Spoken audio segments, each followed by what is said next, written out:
It's pretty much a struggle when you got FASD. Your mind goes slowly. It's just like it's you. It's in your heart. It's just like a dementia. You don't remember things. Feels like you jump in a bucket of acid and jump out, and you know. It's just like living in a bottle, but you're trying to get out of it. You can't get out of it because you have no power, but you're just gonna get dragged back in that bottle. You can't do nothing about it. You just one sip of that bottle, you're pretty much screwed, and the whole world knows you're drinking. It's just for me, I got a lot of anger in me, but when you drink, it kills everything in your body, all the pain and aggressive feelings and all of this goes away. But I'm trying to stop myself from doing it. I never just did it for a long time, almost. This is a year and a half now, almost 2 years. I was grew up in a rough place, like real tough and rough. Nobody ever mess with me. They see this coming, you better run. I used to just walk up to them down anywhere and just punch them out and take their money. I don't do that no more because, I knew it was a problem. I came here and everything just got messed up in Whitehorse, and one thing led to another, and then I just sort of screwed up from there. I drank for 2-3 years straight, and I just couldn't get off the hangover. I kept on wanting more and more and do anything for it, and feel like I was going into the pits of hell slowly, just dragging me in there. But my mom, my family, my support, and all these people trying to keep me out of trouble. It was hard. I was confused. I was like, I don't need this bullshit, and I just go out there and grab a bottle. It's just not easy to get back on your feet. It's just like,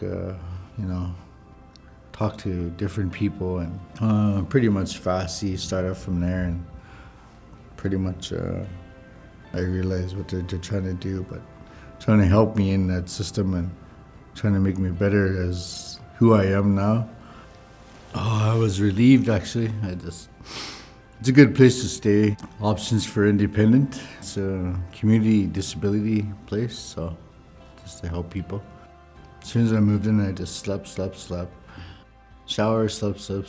Never felt so clean in my life, just like a newborn guy. They provide us for everything there, and got a lot of help, a lot of support workers and all this. Makes you feel like you're normal, yeah. It makes you feel better.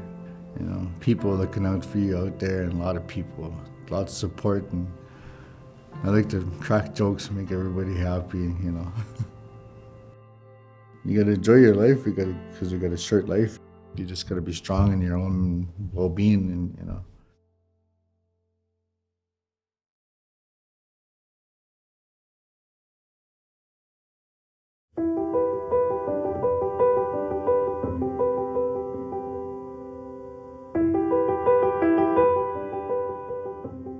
I could just feel like people with FASD may have a harder time because a lot of people frown on them, and they're just like, oh no, you're not suitable for this place. Right now, I live in a shower house that is not completely built, right? I'm just waiting to get housing, is basically what it is. It's the only place right now that I can live and go right to work. At the end of the day, all I can do is go back to a place where I can frickin' sleep. I don't live in luxury. It's just how it is. I have a microwave oven, which is the best thing there. I don't have a couch. I don't have a bedroom and then a living room, or a fucking regular washroom. I have to use an outhouse. I'm fine with that. I really don't care. It's just kind of always live like I'm just gonna get kicked out the next day. It's just not fun. So I'm always halfway out the door just in case. So I think it's pretty fucking annoying living out there, but it's nice. I've been kicked out about 5 times. It goes from having a good time to the next week they want you out and your shit's on the sidewalk and you're like, eh. When I get kicked out, I tend to snap and overreact, which kind of puts me in a position of even becoming more reckless. I don't always have a dedicated spot where I can go. I have my support worker, which can hold some of my things while I find some place to go. I don't know, couch surf for a bit, but besides that, I end up getting worse. Either by drinking or by being reckless and just, I don't know, a danger to myself in a sense. I realized that instead of getting comfortable completely in a house, I could just always be half out, so then it doesn't come as quite a shock when I do get kicked out. I know what a home feels like, but I also know what a house feels like.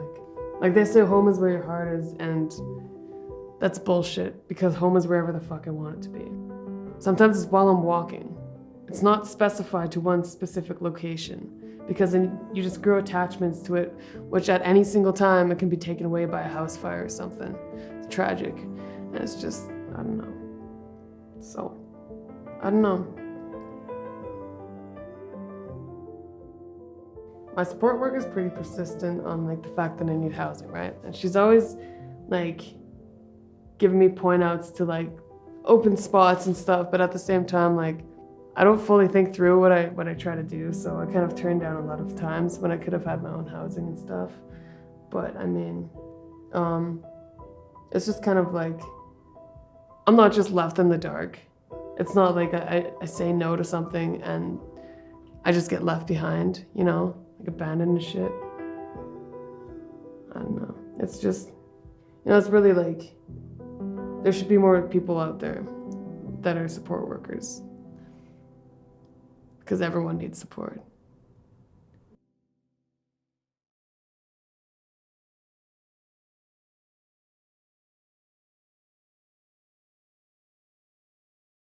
What does it mean to me to have FASD? That's a very big, broad question. I would explain FASD to someone who hasn't heard of it as looking like a adult, but needing the guidance or support like a teenager. So my husband and I live independently with the help of FASD and a cleaning service to help us clean and organize our house. That's where my disability really shows. It doesn't really show when I'm at work, so a lot of people get confused when I say I have FASD. We need those supports in order to live where we're living. We rent from my parents. When I've lived in Whitehorse, I've always lived either in my parents' house or I've lived in the house I was raised in. So I've had supports all throughout my life with housing, FASD.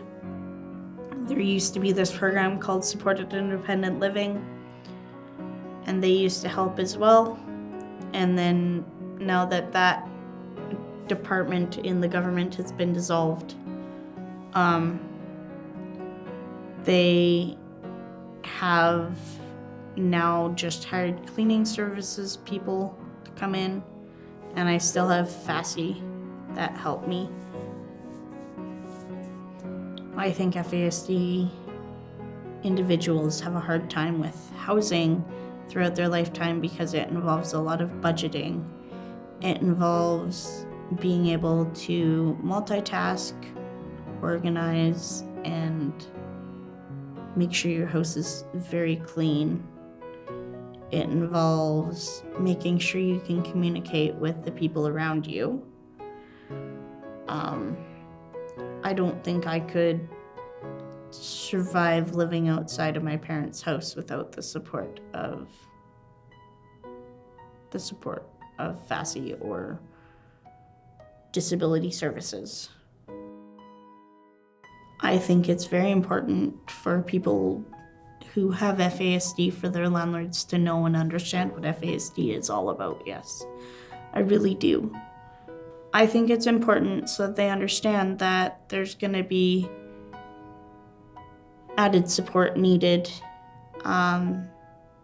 even for the little things, but also so there can be a plan of action put into place so that they don't get evicted in case they don't do the little things right away. Canadians need to know that people with FASD in housing need a lot of support, and without that support, there's a higher chance of failure.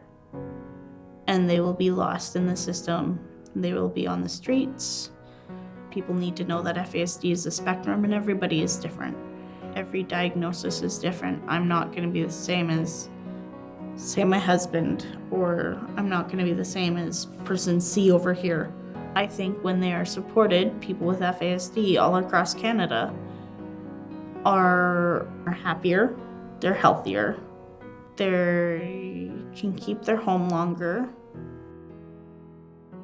Makes me feel very humble and thankful to have the support that I have.